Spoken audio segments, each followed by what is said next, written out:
আসসালামু আলাইকুম।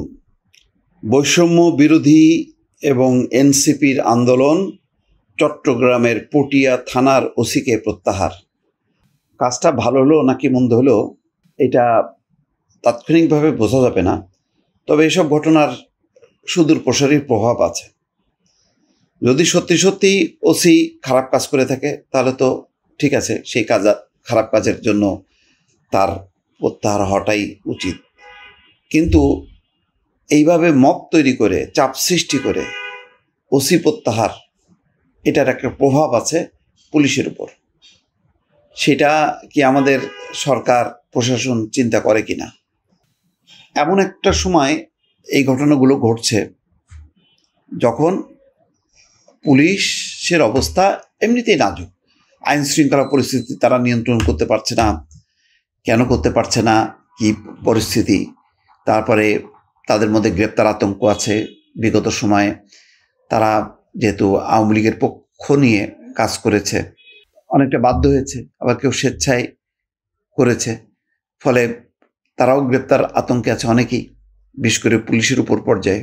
এবং যার প্রভাবটা দেখা যাচ্ছে যে পুলিশের সেই আইন শৃঙ্খলা পরিস্থিতি নিয়ন্ত্রণে তাদেরকে প্রায় প্রায় সেনাবাহিনীর সাথে কাজ করতে হয় বা সেনাবাহিনীকে ডাকতে হয়। এরকম একটা অবস্থায় একটা ঘটনা ঘটেছে পটিয়ায়। সেখানে শহীদ মিনারে এক ছাত্রলীগের নেতাকে বা কর্মীকে তারা মারধর করেছে, মারতে মারতে থানায় নিয়ে আসে এবং বলে যে তাকে গ্রেপ্তার করতে হবে। পুলিশ বলছে তার বিরুদ্ধে তো কোনো অভিযোগ নেই, এবং এই নিয়ে তর্ক বিতর্কের এ পর্যায়ে পুলিশ লাঠিচার্জ করে তাদেরকে মব সরানোর জন্য। এরপর কালকে তারা লাগাতারভাবে একদিকে চট্টগ্রাম রেঞ্জে অবস্থান নেয় এনসিপি, আর ওইদিকে পটিয়ায় মহাসড়ক তারা অবরোধ করে বসে থাকে 8 ঘন্টা। এমন একটা অরাজক পরিস্থিতির মধ্যে ওসি আবু জায়েদ মোহাম্মদ নাজমুন নূরকে প্রত্যাহার করা হয়। তাকে চট্টগ্রাম রেঞ্জে সংযুক্ত করা হয়েছে, পুলিশ সুপার জানাইছে। এবং তার অপসারণের দাবিতে ঢাকা কক্সবাজার মহাসড়ক 9 ঘন্টা অবরোধ করেছিল। সকাল 10টা থেকে সন্ধ্যা 7টা পর্যন্ত পটিয়ার ইন্দ্রপুল এলাকায় মহাসড়ক অবরোধ করে রাখেন সংগঠনের নেতাকর্মীরা। এতে তীব্র ভোগান্তির সৃষ্টি হয়, যাত্রীরা চরম ভোগান্তির মধ্যে পড়ে। তারপরে এইদিকে একই দাবিতে উপমহাপরিদর্শকের কার্যালয়ের সামনে চট্টগ্রাম নগরের জাকির হোসেন সড়ক বেলা 3টা থেকে সন্ধ্যা 7টা পর্যন্ত অবরোধ করেন জাতীয় নাগরিক পার্টির নেতাকর্মীরা।